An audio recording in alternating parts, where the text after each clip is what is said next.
never say never. It's official now. Jimbo Fisher becomes the first former assistant to beat Nick Saban. He entered 0-4 in his career against his predecessor.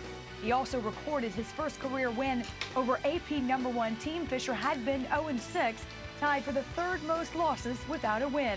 Here's Jimbo after the big win. It doesn't mean anything to me. And I don't mean that in any disrespect. Listen, Nick is one heck of a football coach. I've known Nick for years. I've considered him a great friend. Coach with him, have a lot of respect for him, and he's got great teams. And the thing that means something to me that our football team is learning to play against other good football teams and have success.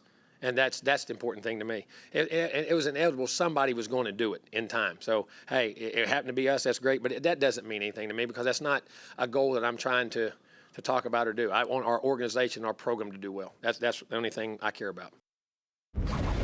Sam, we'll get to Alabama in just a minute, but let's start with A&M and how the Aggies pulled this off.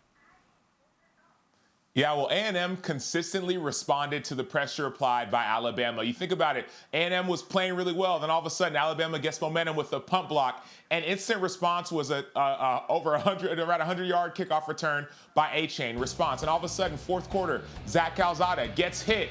And then what's going to happen, right? He's going to come back. Is he not going to come back? All of a sudden, once again, you see an instant response. A&M had that lead early, but you never know with a team like Alabama. You never feel safe. And then Zach Calzada, the biggest thing for me was that run right there in the fourth quarter when it mattered after an injury to his leg. The boldness, the bravery, that's what I loved about this A&M team. What a game. It's why we love college football. Listen, all good things must come to an end. So, too, must all good streaks. And that's exactly what happened with Alabama. They had the longest streak against unranked opponents, winning streak, that is, in college football. It was also Saban's first career loss as an AP #1 versus an unranked opponent. Had been a record 48-0.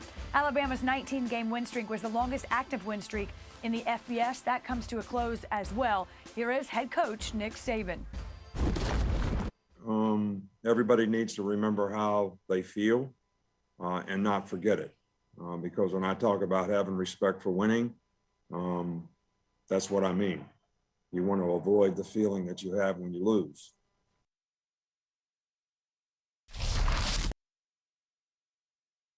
By a long shot, but where does Alabama go from here?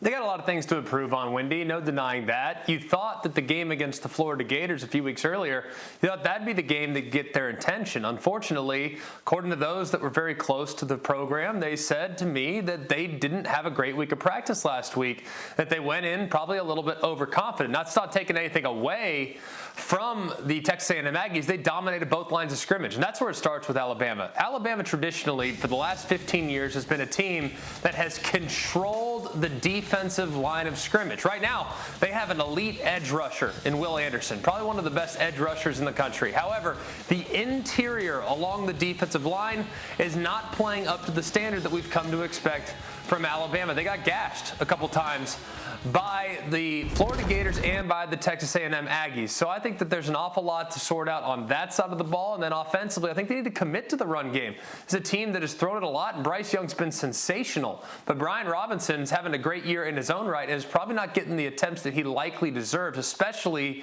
as they start to get close to the red zone and get close to the goal line in particular. Yeah, even to that point, something that I saw, what Florida did a few weeks ago, A&M copied. We saw a lot of shifts and motions from A&M's offense, at least on the big plays. Florida did that a ton in their game a few weeks ago against Alabama. So some of that was exposed in this game, number one. And Greg, to your point number two, it was dominating the line of scrimmage. But let's not forget, Alabama is still Alabama. I understand this loss, but Alabama is still dominant. You talk about Will Anderson, you talk about the defensive line, you talk about the quarterback and Bryce Young. Alabama is still dominant. I understand their record. I understand they just lost, but I don't see them losing again. I see them running the table and most likely meeting Georgia in the SEC championship, right? So I think Mississippi State, you can win that game. I understand Tennessee, Josh Heupel on that offense, they're playing really well. You can win that. LSU, it goes on and on. That November 20th game against Arkansas, that will be a very interesting game, but once again, a winnable game. And so let's not count Alabama out just yet. No, Sam, and it's interesting, the Gators didn't quite pull it off, but you had to believe you'd see some of that again, which we did. They were quick to point out there were no moral victories, but it did expose just a little something. And again, to your point, we got Mississippi State, then Tennessee, and Alabama still in control as far as that goes. Thanks for watching ESPN on YouTube. For live streaming, sports, and premium content, subscribe to ESPN+.